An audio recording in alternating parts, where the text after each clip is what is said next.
Muslim women have been standing up to these extremist organizations from California to Washington, D.C. to New York. Our organization took on Osama bin Laden, the Taliban, and saying, what happened to our country, the country that has given us all refuge? And today I can be here sitting with the greatest leaders of the women's rights. And we are saying, yeah, that was good. That was, the Jewish people were not there on 9/11. They must have done it. And then you all remember that San Bernardino. We've been working on countering violent extremism. San Bernardino, it was a Muslim guy. The lady who organized it was one of our members. And she said, he came in and he said, where are the Jews, where are the Christians? And he killed them. And then CARE, Muslim Brotherhood in America, in California, sends out videos saying, oh, we saw 3 white Jewish men. They committed this. The Jews want the Muslims to look bad. That is not true. And so we stood up to them. What did they do? Like Ms. Khan said, they silence us, much like they silence Hamas, people in Gaza and Palestine. Yes, I have been there. I've spoken to the leaders who lost to Hamas in 2007, and they told us the same thing. But I want you to think, this is America. This is not Gaza. This is not Ramallah. This is not Jenin. Why are we being silenced here? Who's bullying us? I'll tell you who's bullying us and who has brainwashed our young people on campuses. Today, I'm here, yes, I'm here for my Israeli sisters. But I'm also here for my 3-year-old granddaughter, Nora, who is going to go to school here and who is going to grow up hating Jewish people and thinking every possible crime has been committed by them. That is not okay with me. And it should not be okay with anybody else, because let me tell you, Islamophobic incidents have started going on the rise, because people are asking, what does Islam teach you? To kill people? Because remember, the Miami-Dade shooting was committed by a Muslim. So how can CARE/Muslim Brotherhood stand with the LGBT community and say, queers for Palestine? They hate them. They will lynch them. And when they turn around, these men who are in the mosque of America, and they don't allow women like me to speak there. Why? Because I like Israel, I like Jewish people, like my prophet of Islam, peace be upon him. When he took refuge, first he sent his people to the Christians, because they are Ahle Kitab. Then he sent them for refuge and went himself to Medina, where the Jewish tribes were. So don't you ever tell me that these people are not our people and that we must kill them. This is the kind of rhetoric that we have been hearing in California for 20 years. The campuses in California are funded, the MSAs are funded by CARE, and you guys have to also pick and choose who you're advocating with. Because for 20 years, me and my Muslim sisters, 20 of them have been harassed by the Muslim Brotherhood patriarchy that is in all these organizations. Let me tell you what one of the leaders of the Muslim organization called Muslim Public Affairs Council told me 8 years ago. Imagine 8 years ago, and you'll know where the anti-Semitism is coming from. When I was going to meet with a Jewish leader, I stood up against Irvine 11, those kids that had gone berserk, and Ambassador Oren wanted to meet me. This leader came to me, he's an Arab, Salam al-Maryati, and he said, oh sister, don't go to the Jewish people, they can't be our friends, and you can't trust them, they'll use your pictures.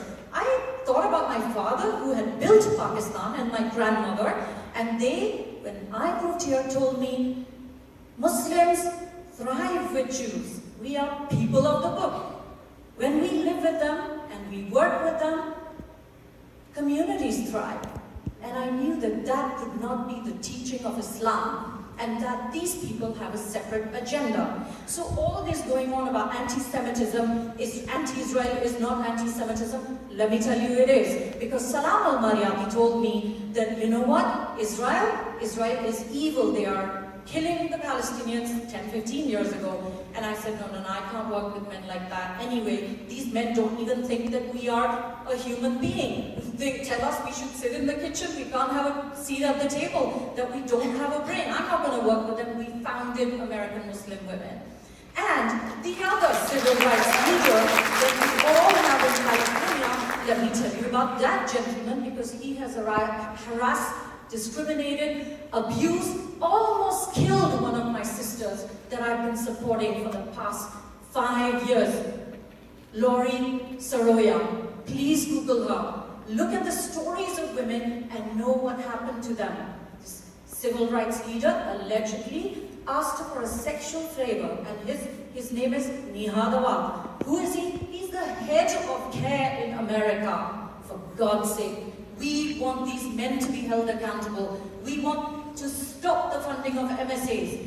I met with the Jewish organizations who are so worried about young Muslim students in medical colleges that are coming and telling them, we don't want to hear about your Holocaust because that offends us. Two imams that are our allies and went to March of Israel, March of Living with Us. 50 Muslims went to March of Living with Us. They stood at Auschwitz and they prayed. They are with you, and they are here to break this patriarchy with the Muslim sisters. But we need you guys to know what's happening. Thank you so much.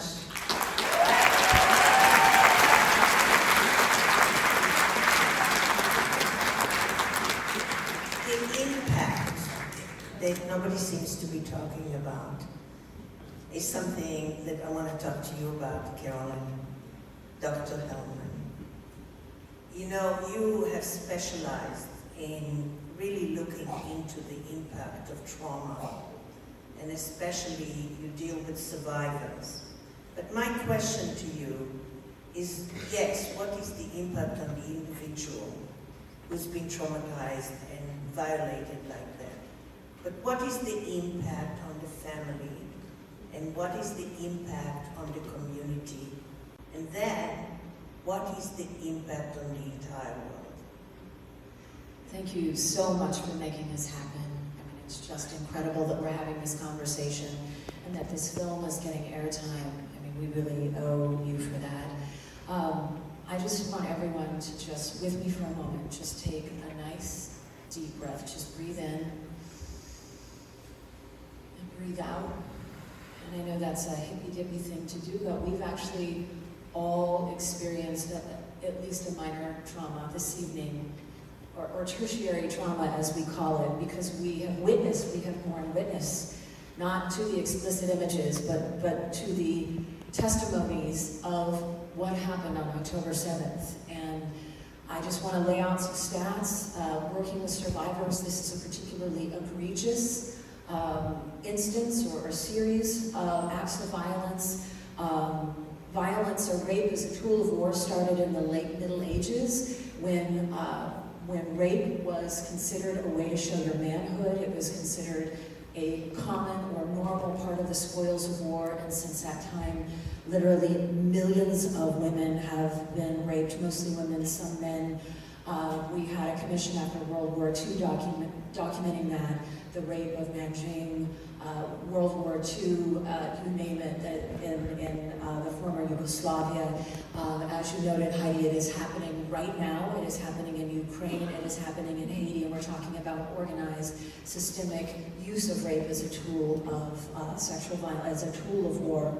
And the rapes that happened on women on October 7th were a war against their body. And 96% of rape survivors will suffer post-traumatic stress disorder within the first 2 weeks.